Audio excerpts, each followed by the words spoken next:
Assalamualaikum. Terima kasih sudah datang berkunjung dan belajar di PKBM Sogo Indah. Subscribe channel kita untuk menonton video pembelajaran lainnya.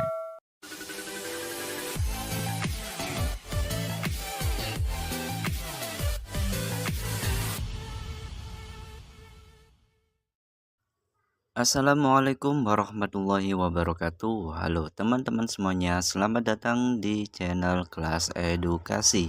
Di video kali ini kita akan belajar pelajaran bahasa Indonesia di kelas 10, bab yang kedua, materi tentang mengungkapkan kritik lewat senyuman. Buat kalian yang baru bergabung, jangan lupa untuk subscribe channel ini agar kalian semuanya tetap bisa belajar di channel kelas edukasi. Bagian A mengidentifikasi pesan pada teks monolog yang mengandung kritik sosial.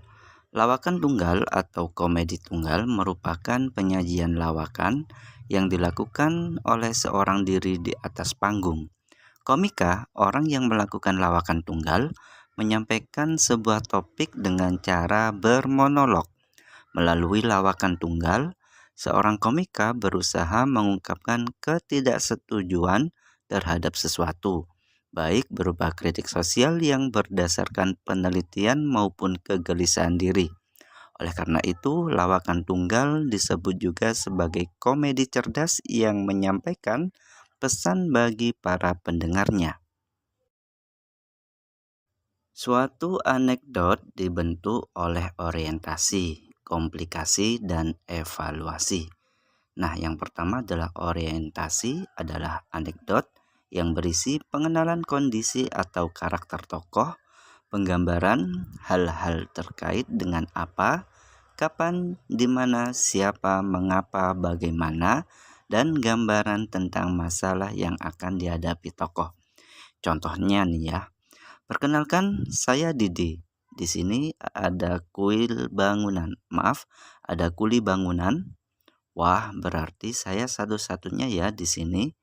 Ngomong-ngomong soal liburan, buat kebanyakan orang, liburan itu obat stres. Tapi buat saya malah bikin stres. Datang liburan, orang-orang sibuk nyiapin rencana mau liburan kemana, saya malah sibuk nyari alasan. Nomor 2, komplikasi berisi masalah yang dihadapi tokoh. Pada bagian ini, penulis menyampaikan puncak cerita yang mengundang tawa sekaligus kritikan terhadap topik yang diangkat. Bagian ini disebut juga dengan krisis dan reaksi. Krisis atau komplikasi merupakan bagian yang berisi kekonyolan yang menggelitik dan mengundang tawa. Tanggapan atau respons atas krisis yang dinyatakan sebelumnya disebut sebagai reaksi. Nah, reaksi dapat berupa sikap mencela atau menertawakan. Contohnya, anak saya minta liburan. Pak, ingin ke Dufan? Nak, jangan, Jakarta banjir. Ya udah Pak, ke Tangkuban Perahu. Nak, perahunya bocor. Ah, bilang aja Bapak nggak punya uang. Cerdas. Yang ketiga, evaluasi berisi komentar terhadap isi atau pesan dari fenomena yang telah diceritakan. Bagian ini disebut juga sebagai koda. Koda ini adalah bagian terakhir sebuah komposisi musik sebagai penutup. Namun bagian ini bersifat pilihan, dapat ada ataupun tidak ada. Contohnya, anak saya itu memang jarang liburan. B. Menilai akurasi kritik sosial yang disampaikan. Sebagai teks yang berisi fenomena sosial yang benar-benar terjadi di masyarakat, anekdot tidak dapat lepas dari keakuratan sumber informasi atau fenomena yang diangkat. Kita harus memiliki sumber informasi yang memadai agar dapat menentukan apakah informasi yang disampaikan berupa fakta, opini, atau asumsi. Salah satu jenis sumber bacaan yang dapat digunakan dalam menyampaikan kritik sosial adalah berita. Berita merupakan salah satu jenis teks eksposisi. Sekarang yang C, menggunakan kaidah bahasa untuk menyampaikan kritik. Dalam menyampaikan kritik sosial, kalian dapat menggunakan kaidah-kaidah bahasa berikut. Yang pertama adalah pertanyaan retoris. Apakah kalian pernah mendapatkan pertanyaan yang sudah jelas jawabannya? Itulah yang dinamakan pertanyaan retoris. Pertanyaan retoris bisa dijawab oleh penanya itu sendiri. Pertanyaan ini diberikan untuk menyindir, memberi nasihat, dukungan, atau pesan terhadap orang lain secara halus. Sekarang contohnya, siapa yang tidak ingin bahagia? Menurutmu, kamu tak pernah berdosa. Apakah setiap orang berhak berbuat baik? Nah, itu adalah contohnya. Kemudian yang kedua adalah majas sindiran. Majas sindiran merupakan kelompok majas yang mengungkapkan maksud atau gagasan dengan cara menyindir. Tujuannya adalah untuk meningkatkan kesan dan makna kata terhadap pembaca. Majas sindiran terdiri dibagi menjadi 3 macam, yaitu ironi, sinisme, dan sarkasme. Sekarang kita bahas. Ironi adalah gaya bahasa yang melukiskan suatu maksud dengan mengatakan kebalikan dari keadaan yang sebenarnya dengan maksud menyindir. Contoh, harga kedelai murah sekali, sampai pabrik tahu dan tempe tutup karenanya. Sekarang yang B, sinisme, adalah gaya bahasa berupa ejekan atau sindiran menggunakan kata-kata kasar yang disampaikan secara langsung dengan setulus hati.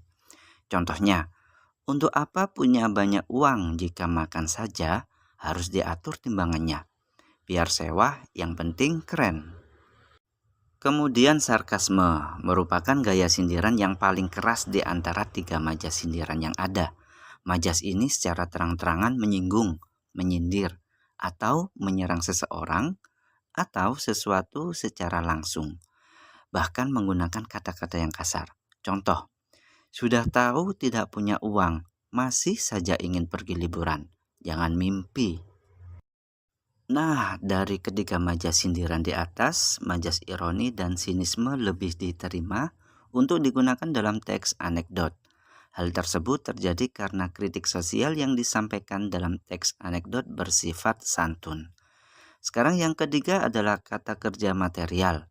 Teks anekdot banyak menggunakan kata kerja material, yakni kata yang menunjukkan suatu aktivitas. Hal ini terkait dengan tindakan para tokohnya dan alur yang membentuk rangkaian peristiwa ataupun kegiatan. Contoh, tatkala melintasi sungai itu, tiba-tiba orang suku Kluet melihat seekor ikan lele di antara bekas orang Semukrup. Karena kaget, dia langsung berteriak, "Itu!" Anak suku Aceh langsung melompat ke dalam sungai bekas orang mencari ikan tersebut. D. Menulis teks eksposisi hasil penelitian sederhana sebagai bahan untuk menyampaikan kritik sosial. Seperti yang sudah dibahas sebelumnya, anekdot merupakan salah satu cara untuk menyampaikan kritik terkait fenomena sosial yang terjadi. Agar kritik yang disampaikan bertanggung jawab, kita harus memiliki data atau informasi yang valid terkait fenomena yang diangkat ke dalam teks.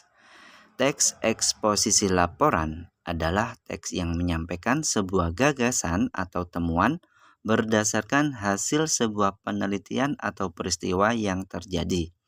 Sekarang perhatikan langkah-langkah berikut. 1. Kalian harus menentukan topik fenomena sosial yang akan kalian gali lebih dalam. Pilihlah topik yang kalian temui dalam kehidupan sehari-hari. Contohnya, kebiasaan membaca di sekolah. Nomor 2, tentukan siapa atau apa yang akan menjadi responden atau sumber data penelitian kalian. Kalian dapat memilih teman-teman, keluarga, atau orang lain di sekitar kalian sebagai responden sesuai dengan topik yang diangkat. Semakin banyak responden penelitian, semakin valid hasil penelitiannya. Yang ketiga, rumuskan hal-hal yang ingin kalian ketahui dari topik yang dipilih dalam bentuk pertanyaan. Contoh pertanyaan yang dapat dibuat adalah, berapa jam yang akan kalian habiskan untuk membaca buku dalam sepekan? Buku apa saja yang kalian baca? Hal apa saja yang jadi pertimbangan kalian dalam memilih buku bacaan? Sekarang yang nomor 4 adalah tentukan cara pengambilan data. Apakah survei akan dilakukan dengan menyebarkan angket isian atau berupa wawancara. Nomor 5, kumpulkan data sesuai dengan cara pengambilan data yang telah dipilih. 6, olah data yang telah didapat. Kalian dapat mengolah data dengan menggunakan persentase, misalnya berapa persen yang menjawab A, B, ataupun C. Yang nomor 7, sajikan data kalian dalam bentuk teks eksposisi laporan. Teks disajikan dengan struktur sebagai berikut. Yang pertama, pernyataan pendapat. Tuliskan pendapat kalian terhadap topik yang akan dibahas. Sampaikan pula pendapat kalian mengenai alasan pemilihan topik sehingga penting untuk dibahas. Kemudian argumen atau hasil penelitian. Sampaikan hasil penelitian kalian dengan jelas. Kalian juga dapat menampilkan tabel, grafik, atau diagram untuk menunjukkan data yang diperoleh. Kemudian penegasan ulang atau simpulan. Sampaikan simpulan atau penegasan pendapat kalian terhadap hasil yang sudah dibahas. E. Menyajikan komik potongan atau komik strip. Selain dalam bentuk tulisan atau lisan, anekdot juga dapat disampaikan melalui grafis atau gambar. Salah satunya melalui komik. Pada bagian sebelumnya, kalian sudah melihat beberapa contoh komik yang memuat unsur humor sekaligus kritik. Salah satu yang sering digunakan adalah komik potongan atau komik strip. Komik ini biasanya terdiri atas 4 panel, atau dapat kurang bahkan lebih, bukan berbentuk buku. Panel adalah satu bingkai atau kotak pada komik yang berisi satu adegan saja. Nah, di sini kalian sudah melihat sebuah contoh dari komik strip. Kita akan pelajari bersama-sama ya. Yang pertama ada seorang ibu sama anaknya sedang berdialog, kemudian nanti ada seorang petugas seperti itu. Wah, ada apa ya ini? Itu razia masker nih. Walah, anak kecil nggak usah pakai masker nggak apa-apa. Ih mami, kok gitu sih? Anak-anak juga dapat kena virus. Ya udah tenang, mami kan wong solutif. Kemudian polisi mendatangi. Aduh, masker ini sudah bagus, tapi kok anaknya pakai solatif? Wah, maaf. Yang penting kan nutup, Pak. Solutif apanya? Jawab anak ini tadi. Kemudian Pak polisinya menjawab, solatif bukan solusi. Pakai masker baru solutif. Nah, ini adalah salah satu contoh dialog terkait dengan komik strip. F. Menampilkan lawakan tunggal secara santun. Menampilkan lawakan tunggal atau stand up comedy sebagai sarana menyampaikan kritik terhadap fenomena yang terjadi. Penyampaian kritik tersebut tetap harus memperhatikan kesantunan dalam berbicara maupun bersikap. Pahamilah beberapa istilah yang terdapat dalam naskah lawakan tunggal berikut. Yang pertama, setup. Setup merupakan bagian tidak lucu yang berperan sebagai pengantar lelucon yang disampaikan. Bagian ini biasanya berisi informasi. Pada teks anekdot, setup berfungsi sama dengan krisis. Contoh, anak saya itu memang jarang liburan. Kemudian yang kedua, punch. Punch atau punchline merupakan bagian yang mengandung unsur humor dan seharusnya mengundang tawa penonton. Pada bagian ini, komika menyajikan kejutan atau reaksi terhadap setup yang diberikan. Punch disebut juga sebagai pembelok pikiran penonton karena berisi sesuatu yang di luar kewajaran atas setup yang diberikan. Pada teks anekdot, punch berfungsi sama dengan reaksi. Contoh, saya bawa ke tempat kerja saja. Menurut dia itu tamasya. Dari pagi sampai sore dia anteng nyusun Lego pakai batu bata. Kalau orang lain nyusun Lego, anak-anak ya jadi robot. Anak saya jadi pos ronda. Yang ketiga adalah beat. Sepasang kesatuan setup dan punch yang membahas satu subtema disebut dengan beat. Sebuah naskah terdiri dari beberapa beat yang saling berkaitan. Beat merupakan bagian kecil dari naskah lawakan tunggal. Contoh, anak saya itu memang jarang liburan. Saya bawa ke tempat kerja saja. Menurut dia itu sudah tamasya. Dari pagi sampai sore dia anteng nyusun Lego pakai batu bata. Kalau orang lain nyusun Lego, anak-anak ya jadi robot, anak saya jadi pos ronda. Dan yang keempat adalah rule of three.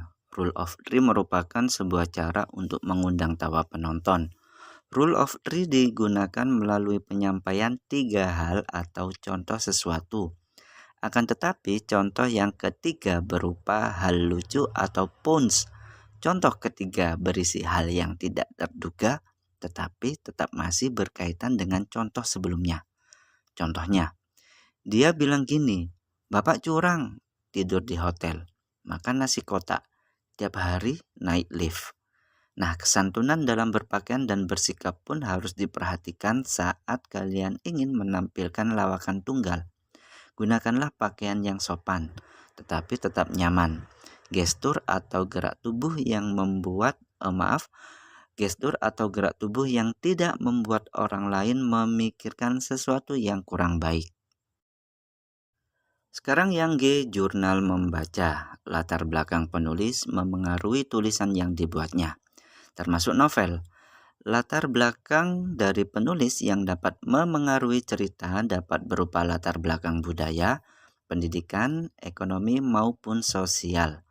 Contohnya, pengaruh latar belakang pendidikan, hobi, dan pekerjaannya Doni Dirgantoro dapat kita lihat pada karyanya 5 cm. Menulis cerita yang sesuai dengan latar belakang penulis sangat membantu dalam membuat cerita lebih realistis. Penulis akan dapat menggambarkan atau menyampaikan cerita dengan lebih menjiwai.